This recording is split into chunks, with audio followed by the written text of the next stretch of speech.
New decade, new future, new firm. Two teams driven by a burning desire to be the best. Suddenly began to realise that Alex Ferguson and Jim McLean were serious bidders for titles and cups. Aberdeen had been champions in 1980, whilst Dundee United had won 2 League Cups. But could they both, in one amazing year, take their game to the next level? We really believed that we could go to Glasgow and win. One thing was certain, champions Celtic weren't going to roll over and give up without a fight. I just reminded the players of what people were going to think about them if we didn't get up off our backsides and do something about it. Oh, it's turned in. It must be Nicholas. Two new firm managers, ruthless in their pursuit of personal glory. Nothing would stand in their way.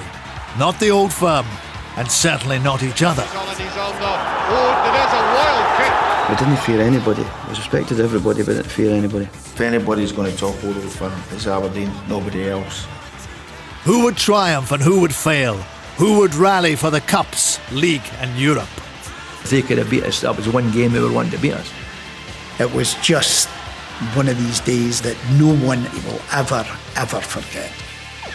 1982, the season of the local heroes. We will not disguise our purpose, nor betray our principles. We will do what must be done. We will tell the people the truth, and the people will be our judge. Different days in 1982. Not really. A Tory government, a divided country. There is only the end. Foreign conflicts. The Pope popping in, unemployment and strikes. What do you want? When do you want it? No! 2-1. But in football, things were definitely different. It was a case of out with the old and in with the new. And the press, well, they'd come up with a unique term to describe these interlopers challenging Glasgow's hegemony. The new firm, right? They couldn't even let it go. They couldn't just let them be Aberdeen and Dundee United. They somehow always had to connect back to the old firm. They were the new firm. And of course, they were the guys that were shaking down the castle and wanting to change everything. Beautiful chance for United and a beautiful goal by George Fleming.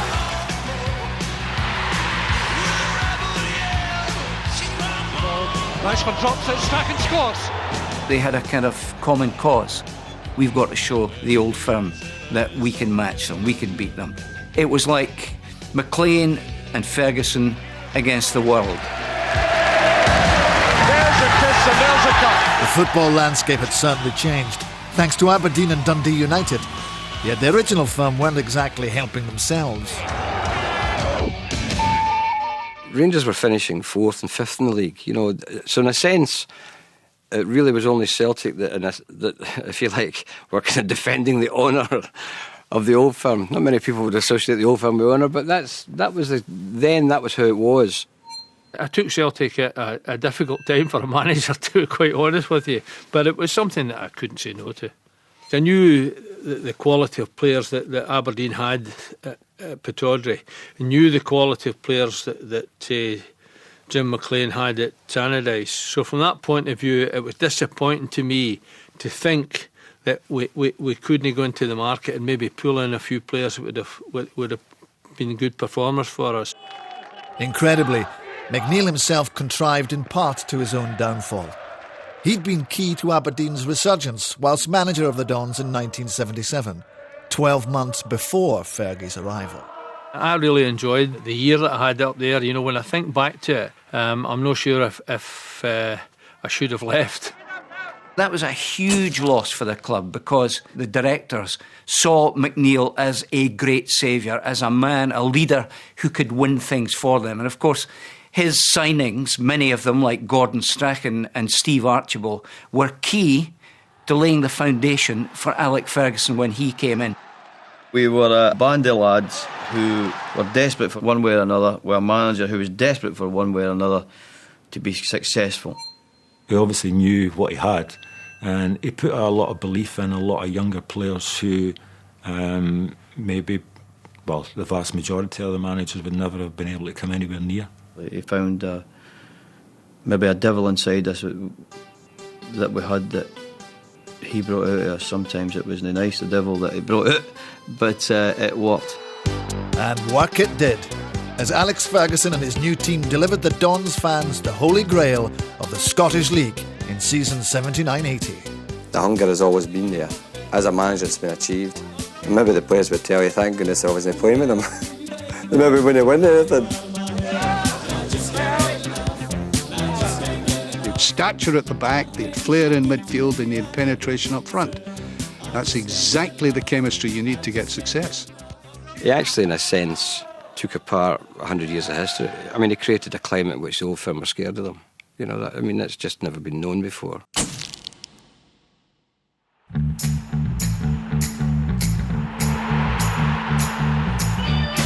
But as they say, it takes two to tango. Joining Fergie was another maverick of football management. Dundee United, of course, were a club in the 70s, 60s and 70s under the lovely Jerry Carey, who was a very laid-back, pipe-smoking kind of chap. And then wee Jim came in with the madness. He was the hairdryer before Alex Ferguson was a hairdryer, and they both were notorious for that. Can I swear? He was tough, yeah. I mean, his thoughts were, you know, you always say, look, if you ask for 100%, you'll get 80, so I'm looking for 120%. I need 100% effort for you all the time. And that's the way he was. He was so intense about the game. Somebody said to me really early in my career, that, do you not think you're a wee bit hard on him? I says, no way. I says, I'm hard on him. So there's a good ball, there's no offside. Paul Sturrock could kill the tie right now. I think he will, he does. That is it. Jim McLean and, of course, Walter Smith were these great people who were man-managers, sometimes in a dictatorial way, but somehow had won over the passionate obsession that there was for football in Scotland and the ability to galvanise people's talent and make them into world beaters.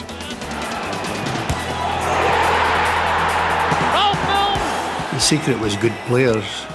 The fortunate thing for us was that it was before freedom of contract, and we reared them through the youth policy into the reserves and into the first team. I mean, at that time, Dundee United, they had no option. They had to have a good youth policy because there was no funds to buy players. You know, players don't stay at clubs long enough. You know, and that was the manager's policy to get you on a long-term contract, which in a way worked very well for Dundee United. I mean, my contract's up next year, 20 year with a 20-year option or something. You saw the talent, but then you didn't appreciate the fact until later just exactly how Jim McLean blended them together. And that was the mark of the genius of Jim McLean. Jim's a very intense person. He's totally devoted to the game. It's a hard job, and I think he appreciates the job I've got. It's hard because it's hard to win things in Scotland against the old firm, you know. Our two new firm protagonists may have been competing for honours as managers, but it wasn't the first time they'd squared up to each other. McLean gets there first, though. It's Jim McLean, Ferguson fighting well. We knew each other because we both played professionally, but the first time that I really met him was I went down to Largs for my second badge for coaching. Unfortunately, I had to room with Alec. And from then on, we definitely were a lot more in touch with each other. He stole all my ideas that day, but he tells you the other story, of course. They were each single-minded. You know, I wouldn't go as far to say they would stab each other in the back, but you've got to remember that they had their own responsibilities, and that was the football club that they managed. So when push comes to shove, and the chips are down, you know, you would stab him in the back if it's going to mean a victory, especially a title or a trophy, and who could blame them? McLean was the first to strike, defeating Fergie's Aberdeen in 1979 to win the first of their two back-to-back League Cups. That competition between the two of them actually sustained them, and that's what kept them going. That intense personal duel. But since that early success, United seemed destined to play second fiddle to the Dons, who were now firmly cemented as the genuine league and cup contenders. Didn't want anybody to usurp Aberdeen's dominance of the old firm. He said, look, if anybody's going to topple Old Firm, it's Aberdeen, nobody else. Was season 82-83 going to be different? Fittingly, the campaign kicked off with Aberdeen facing United at Tannadice. And I don't think we could get a more ideal setting for the start of the league championship. The first target was to win the league and then, take the cups as they came, but just to be as successful as we possibly could be. Because we had won the League Cup in 79-80 and obviously the following season, things were taking shape for Dundee United. 2-0 and first blood to Jim McLean's Dundee United. Was this a sign of things to come? Perhaps. Yet no one could have imagined the amazing season about to unfold. I think that they all knew that we were a threat to them, but I don't think they were expecting what was going to happen. There was a hint in the air of Aberdeen going somewhere. Dundee United, where did they come from? The future's bright. The future's tangerine. Dundee was going through the same kind of industrial decline as Glasgow. But it's very quick into new industries, Dundee. I mean, actually, it was the place where quite a lot of the American electronics companies were based. Timex were there. We have our computers built by you here in Dundee because you're the best people, as far as we're aware, to build them. Dundee's a really, really interesting city. I mean, it's actually one of probably Scotland's great undiscovered cities. But it's football and the quality of the football players in there, it's almost second to none. United, it must be remembered, didn't have the resources even of Aberdeen. They were playing to smaller crowds. They were very much the epitome of the provincial club. And of course, they had to divide, if you like, the city of football supporters with Dundee Football Club just up the road. So, a lot of the spotlight was on Aberdeen. It was on the Old Firm. Dundee United were kind of missing out. Jim McLean and his men were determined this season would be different. Obligingly, rivals Aberdeen, unlike the school kids who no longer faced corporal punishment, were being belted in the league. For a moment, I think maybe Cooper wanted a short one, but it is the long one. Then Johnson scored! 1-0. Earl with it, drives it really in. Hegarty is there, tails for a penalty. The facade of new firm camaraderie was well and truly over. Dundee United heaped further misery upon the Dons by dumping them out of the League Cup. When I get a fixture list, I was looking for that game. Whereas before you looked for Rangers against Celtic, but you were also looking for games involving Dundee United and Aberdeen, especially if they played each other. I don't think that Jim was telling his players that beating Aberdeen was crucial to any prospects they had of success in the league. By September, and with 2 new firm wins under their belt, Dundee United turned their attention to Europe and the UEFA Cup, where they defeated both Dutch side PSV Eindhoven and then Viking Stavanger of Norway 3-1 on aggregate. Definitely more suited to play in Europe because they were very good at playing away from home and keeping possession of the ball. A lot of folk hated it the way we knocked about. To Dundee fans, like, Morris Malpass, it's Morris back pass. We could pass the ball, we could keep the ball, we could defend well. Ralphie Mullen's pace, Paul Sturrock's pace, always caused teams problems. It was just one win after another, and it wasn't just them winning, it was the way they were winning. They were dominating sides that in many ways were bigger names than them. McGarvey, Nicholas, schitterende bewegingen van Charlie Nicholas. Unfortunately, league leaders Celtic weren't faring as well. After a classic performance in their beloved European Cup against Ajax, they failed to keep it up, succumbing to Real Sociedad. But Celtic's problems paled into insignificance against Europe's off-field battles. The Cold War was heating up. In the West, people marched to save their souls, whilst Reagan looked to the heavens for an answer. Give us the means of rendering these nuclear weapons impotent and obsolete.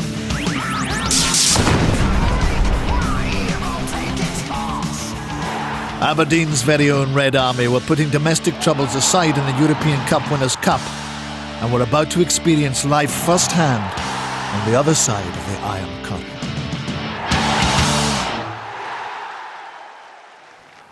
As they had on May Day, thousands of demonstrators congregated outside St John's Cathedral in the old part of Warsaw.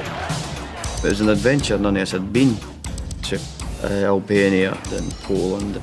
You could see a big entourage of military people at a lot of the away games, and certainly in the Eastern Bloc, more so the Eastern Bloc. And it was, again, just fascinating. So it was a smashing adventure, but it was the football education. With Gordon Strachan making the opening for Peter Weir to side foot home the perfect chance. Having failed in 11 attempts since 1967 to reach the quarter-finals of any European competition, Aberdeen finally achieved their goal in November against Lech Poznan of Poland. It was full of evidence that we were a good side, and we should start believing that, and individually we had nothing to fear.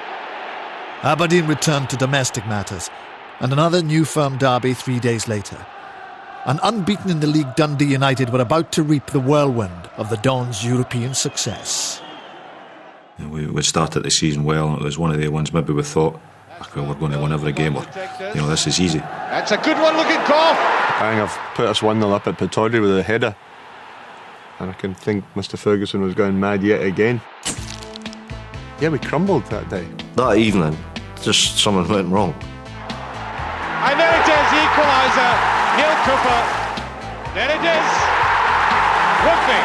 Our games against United were quite open, and I don't think there was too much defensive tactics like with United and Aberdeen over the years. It's up again, there's Rugby.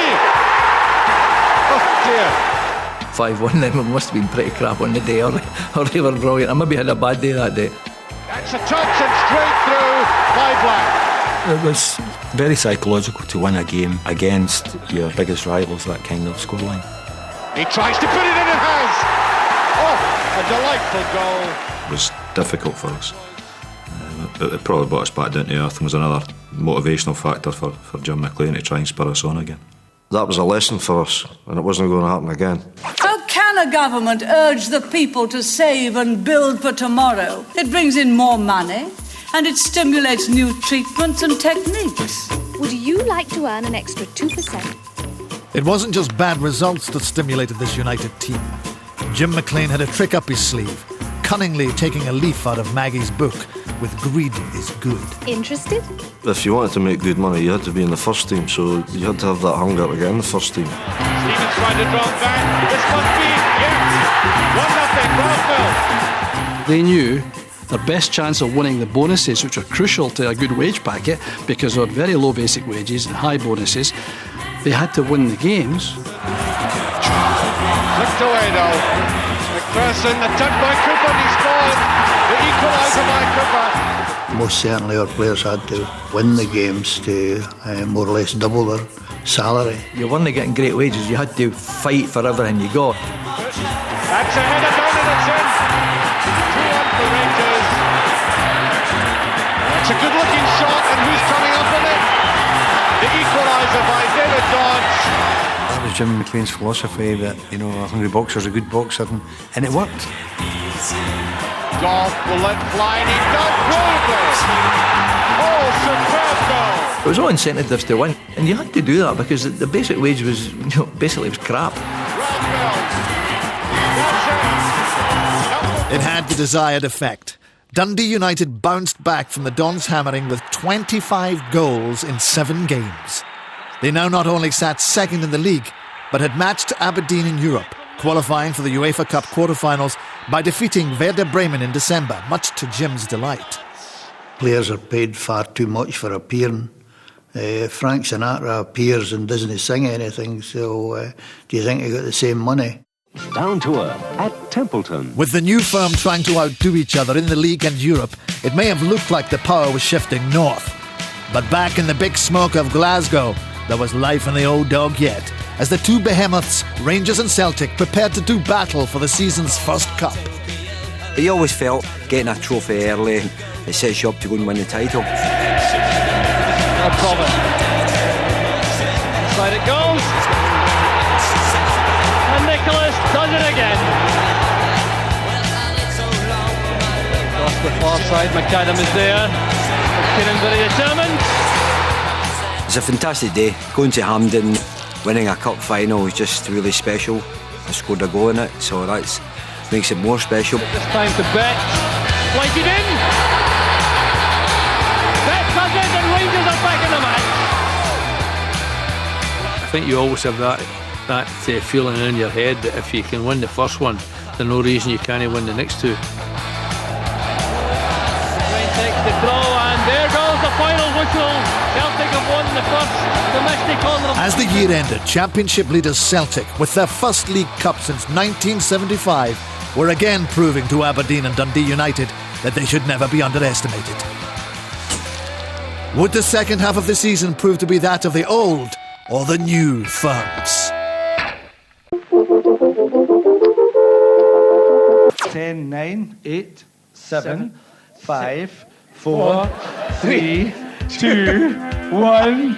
Welcome to 1983. Yeah! Something they don't know. Curry's sale is now on. Save £20 on Philips Colour TV. A Happy New Year. Not for Dundee United. After a successful first half of the season, they were soon coming a cropper, with losses to Aberdeen and Rangers, and subsequently relinquishing second in the league to the Dons. They would go on to top the league by February and remain unbeaten until March. Well, I think we lost the games. It was a bit of here we go, it's another season. We'll finish, third or fourth or something. It was all a case of could Jim McLean get them back on the rails, and that was, that was a big question. McAvenny had a chance on the left. The cup was always one of the things that we thought was our best way of winning silverware. Still McAvenny with McDougall. Sunder coming in. St Mirren go in front. So to get beat by St Mirren was a sore one for us. I don't think anybody believed at the turn of the year that Dundee United were going to be champions. They'd had their run. They had their impact. A lot of clubs do that from time to time in short bursts. Oh, it's come in. It must be. Nicholas, the cheekiest thing. Well, certain members of the media, probably west of Stirling, were convinced that the bubble would burst. 2 minutes of the first half remaining. Eamon Bannon. What brilliant save! But the bottom line was that this was a different Dundee United side than I'd seen over a lot of years. The bounce, and he gets it back and he scores. David Dodds.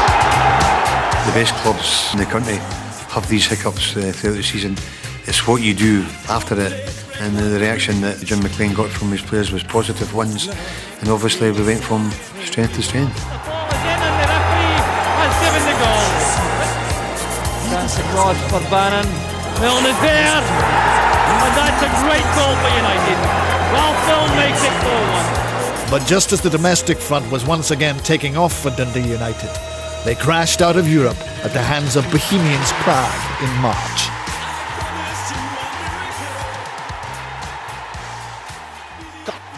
Aberdeen were now Scotland's only representatives in Europe, but having had a relatively easy route to the quarter-finals, they were now about to do battle with German football aristocracy in the shape of Bayern Munich. I think if Aberdeen fans were being absolutely honest, they would have thought that the Bayern Munich tie was the end of the road. This assumption was based on a game that took place 2 years previously. Fergie and his players knew all too well the perils of top-class opponents, having been humbled by Liverpool in the 1981 European Cup. The game against Liverpool was certainly an embarrassment for the club and may well have been an embarrassment for Alec Ferguson. Neil will score. What a goal! It really was men against boys that night. The knocks we had developed our character individually as a group, and then we could handle anything that was thrown at us later on. Dalglish, it's 3-0. We were learning in the previous years, but that learning process I think we put to good use this time round. I remember thinking, this is the hardest, this is going to be seriously difficult, But when they drew the first leg 0-0 each in Munich, People were getting to think, oof, they might do this here. Munich was saying we always score away from home. We're just as dangerous away from home on a counter-attack, and so it proved. So the match kicks off in the most magnificent atmosphere for a European night. It just seemed to be a noise from start to finish. And sorry, I'm wrong now. It was a noise until they went to lead, then it was like deadly. Augenthaler's probably, I would say, he's definitely the best striker of the ball I've ever played against. And he hit one that night, he didn't half hit it. Augenthaler looking for a chance to shoot. Augenthaler with a marvellous goal. Stunned silence all round the stadium. I must admit, for a minute or two, you felt deflated, because there wasn't anything you could do about it. When you're playing against top quality players and they produce it, then there isn't too much you can do about it. But I don't think we ever lost the belief that we couldn't turn it round. That's a great cross. Eric Black is there. It's off the line. No, it's played in by Simpson. And Aberdeen are level. Petrodri comes alive. Fans got back on our side again, and we reacted to that. But we kept going anyway, which was great. That's what that team had. Had an inner drive installed by the manager. Now Dremler. It crossed away to the back, and I didn't expect him to shoot.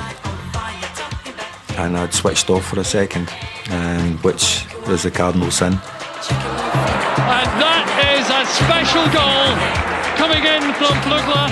We've stuck a couple of cracking goals past us. It's up to us to stand up to that and drive ourselves on. Black trying to get on the end of the flick on from McGee. Feels for handball. Yes, he's given the free kick. The ploy was for the Germans to drop their guard, and then us to be on the alert and get off our markers just for a split second, and that's what happened. I still believe to this day that it was by chance, but no, it wasn't. Master has a little chat with Strachan. Well, they couldn't agree, obviously. Strachan plays it in. The header finds the net. Alec McLeish gives Aberdeen a chance. Actually, I think it got us 2 goals, because I think they were still arguing about the equaliser when we scored the 3rd goal. There's Eric Black. The goalkeeper knocks it out. It's in the net, and Aberdeen are in front. Sean Hewitt. Petrodri goes berserk. 3 minutes ago, Bayern appeared to be costing through to the semi-finals, but Aberdeen would have none of it. It's already taken. The final whistle goes. Aberdeen have won perhaps their greatest victory ever. But the team that had just put Bayern to the sword were to come crashing down to earth a few days later, dealing a blow to their league aspirations. Foraging forward. That's a nice ball. Milne, great goal. 1-0 for Dundee United. It's going a begging. That's the second one. Milne, 2-0. By April, and with the finish line in sight, Aberdeen may have slipped to 3rd in the league, but had crucially booked a place in the European Cup Winners' Cup final by steamrolling Watershire of Belgium 5-1. Well, that's curled in very well, that's it. Dundee United sat 2nd, thanks to a great win over Rangers. We were well tuned up. The manager had us 100%. And it's just a case of getting the breaks, but we deserve to win that game, definitely. They now faced the daunting task of 2 games in 2 weeks against league leaders Celtic. Dundee United knew that to win the league, you had to win in Glasgow.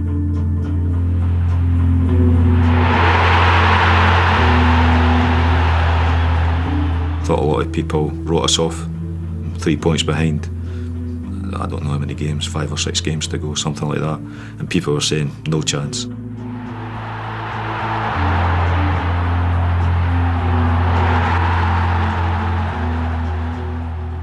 Licking their wounds from that defeat, Dundee United bounced back to beat St Mirren 2-1. The stage was set for a make-or-break return to paradise. I was going out there thinking, I don't fancy this. And then as soon as you get out there and you see the atmosphere, and my mind totally changed. I said, right, let's go. Jim McLean had learned from the first game, and he mapped out all his instructions, and the players adapted to them to the letter on that particular night. Fortunately, we had a lot of players in the team. Richard Gough would kick his granny to win, actually. We were 2-1 up, and I got in an altercation with Davy Provan. He kind of jumped, he fell on me, and he was on the ground, he was trying to headbutt me or something, and I reacted. Stupid retaliation. Any retaliation is stupid, to be absolutely honest. The referee came over, 60,000 men. All of a sudden I'm off with I think 20 minutes to go. United now down to 10 men. I was in the dressing room by myself and I heard a huge roar at Parkhead. I thought, oh no, we've got the goal.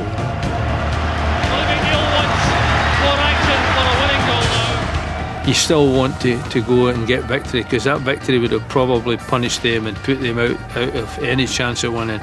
I liked bad losers because at the end of the day you knew that you were going to get 100% from the players, and we had a lot of bad losers, and that was a big advantage to us. That's the things that, you know, make or break you, and to do what we did, you know, with 10 men on their home patch is a tall order. Typical Celtic teams want to go forward all the time, and then maybe 89th minute it was Ralph Milne nicked a winner. Went straight over the top of Barty Bonner. The whole stadium went deadly silent. It was like there was nobody watching there.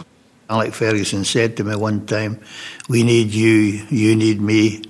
I says, "What do we need you for?" He says, "We need you to beat Rangers and Celtic, and you need me to us to beat Rangers and Celtic." And he was 100% right. When the people who are chasing the league title with you beat you at home, it's a disaster. Kick taken by McMaster. Rugby's up. A chance for McGee. With Alex Ferguson's words ringing in Jim McLean's ears, Aberdeen followed up United's great win with their own defeat of Celtic. Oh, Sturrock, and that's it. 3 further wins would see Dundee United sitting atop of the league for the first time that season by 1 solitary point. But before the league could come to its dramatic conclusion, there was the small matter of a European Cup Winners' Cup final in Gothenburg.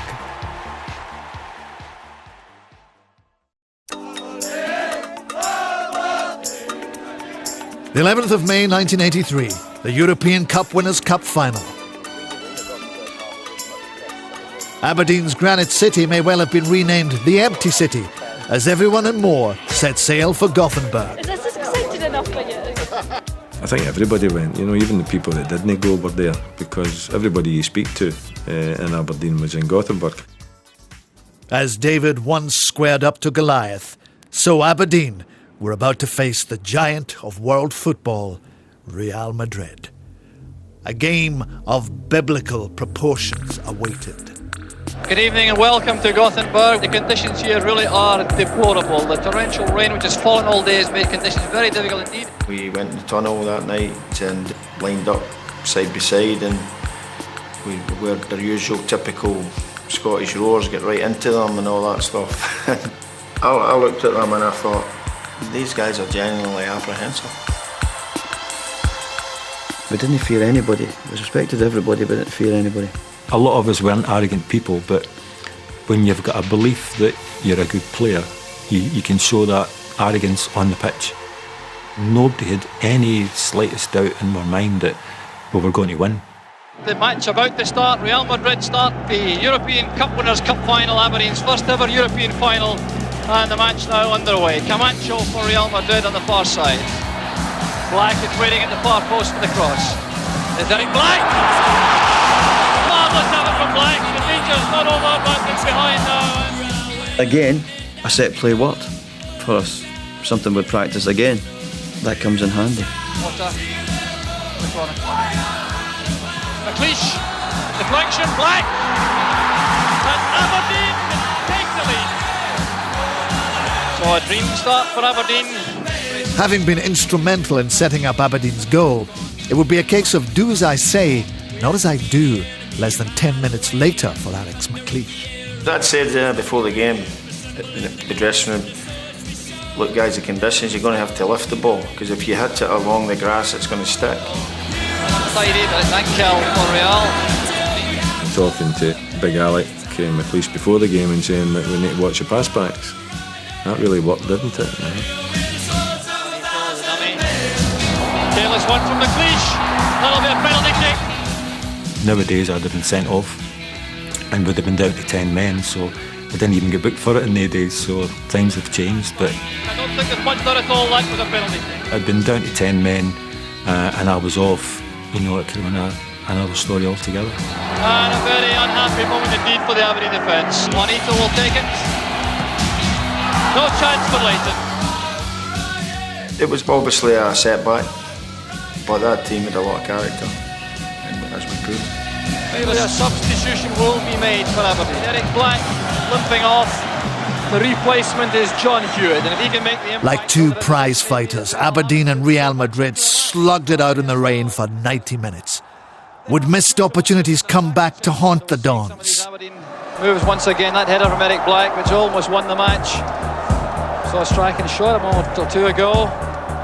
With legs tiring, penalties looming, and only 7 minutes of extra time remaining, destiny demanded one last effort from Fergie's Warriors. Cue a certain super sub called Hewitt. Johnny was incredible. I mean, there has been players over the years, not too many, who can come on as sub and change a game. Don't know if Johnny knew how he did it, but he always just seemed to be in the right place and the ball fell to him. What a great finisher he was. Mark McGee, Hewitt's waiting in the middle. Yeah, that is a magnificent goal for Aberdeen. It started off with an organised goal, then we finished off with a brilliant goal. And I think that summed up Aberdeen at the time. When we wanted to be, we were very functional, but when we wanted to play, we could play as well. There goes the final whistle. Aberdeen have won the European Cup Winners' Cup. And the celebrations now begin, both on the field and off. You know, it's a fabulous memory, and if you were there, then I think that will stay with you the rest of your life, and certainly if you've lifted the trophy like I did, then it will. As Willie Miller holds aloft the European Cup Winners' Cup, and now all Scotland can rejoice. The Scottish Championship we won 2 years earlier was lift-off, but to win the European Cup Winners' Cup would be the individual highlight. Proud of them. I mean, it's their day. They played like champions, didn't they? Unbelievable. Really, it was just a matter of getting them in a half-time and sorting one or two things out and sorted them after that. Aberdeen, with a European Cup Winners' Cup sitting on the sideboard, had thrown down the gauntlet to rivals Celtic and Dundee United. All three teams were in with a shout on the final day, but it was the Terrors that held the aces. Could Jim McLean's boys hold their nerve and become league champions? All they had to do was cross the road to Dens Park and defeat city rivals Dundee. That was their holy grail. That was our place to play. That was our hander. 100 yards up the road from Tannadice was our national stadium. We knew damn fine that they were going to be fighting to give us a doing as well, so it wasn't a case of anybody's going to lie down. This was one thing that if they could have beat us, that was one game they were wanting to beat us. Part of the Dens Park was see Tangerine, and obviously we had to deliver.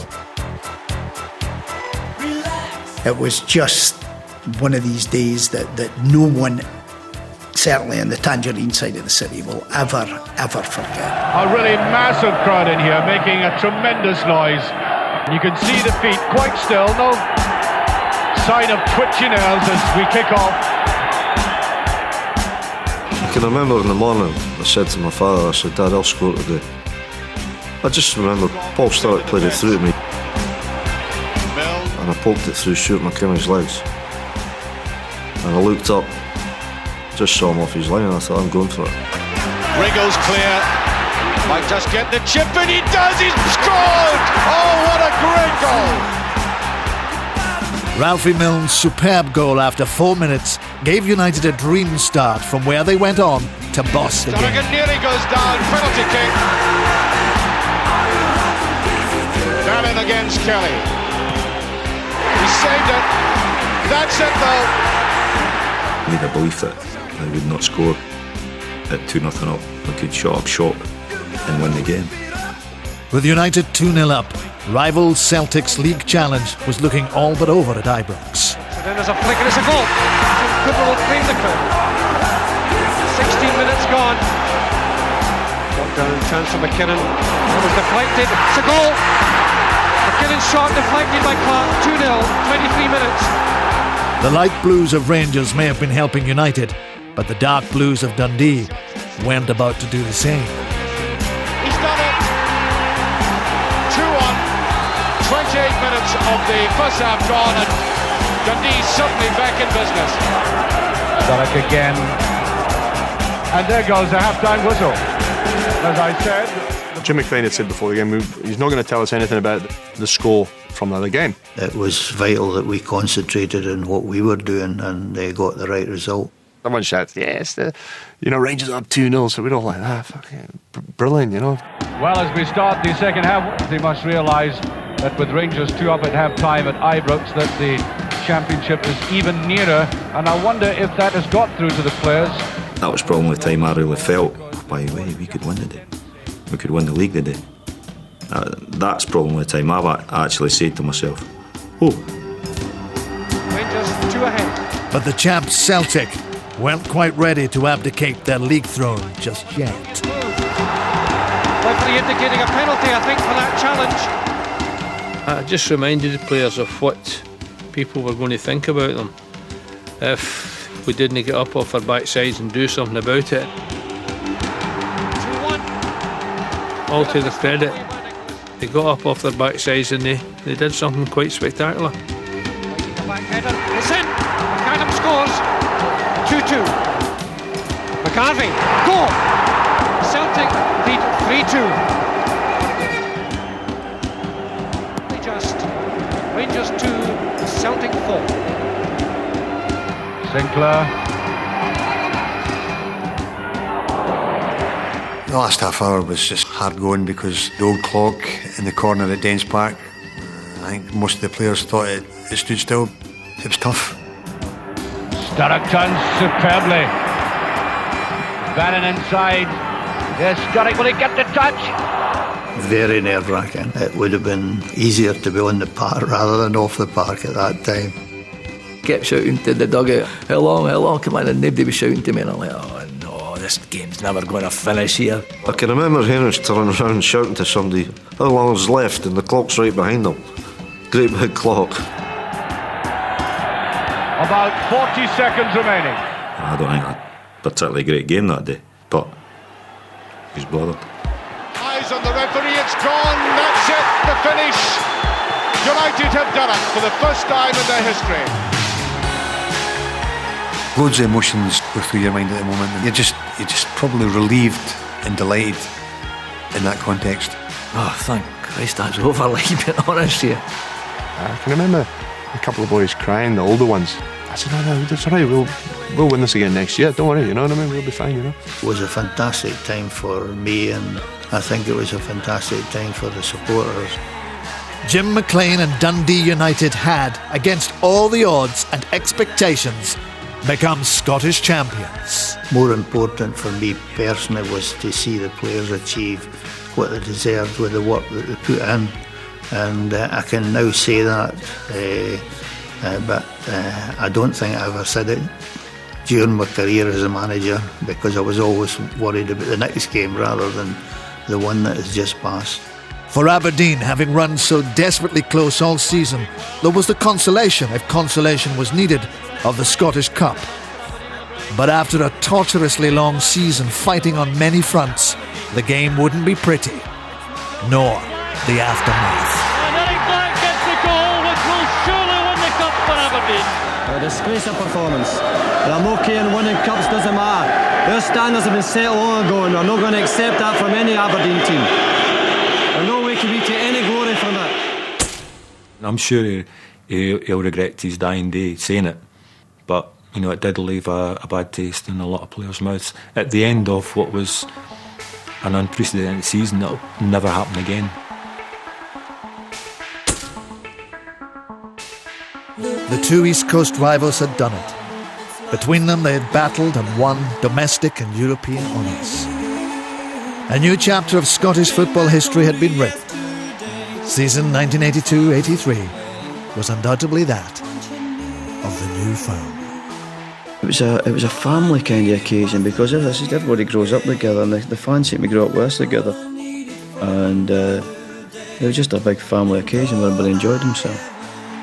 It doesn't sink in at that moment. It's only later on you realise a small provincial club, Aberdeen, toppling giants. It just goes over in a flash. I'm sure we, Jim, and a lot of my ex-colleagues would have loved to have sampled it and enjoyed it, because, you know, it goes over in seconds.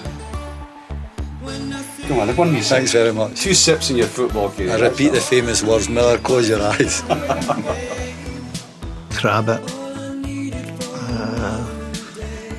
I don't think it's important how I'm remembered. I just feel that I was part of what the players did. And they did a fantastic job. And I hope that I did no bad job as well.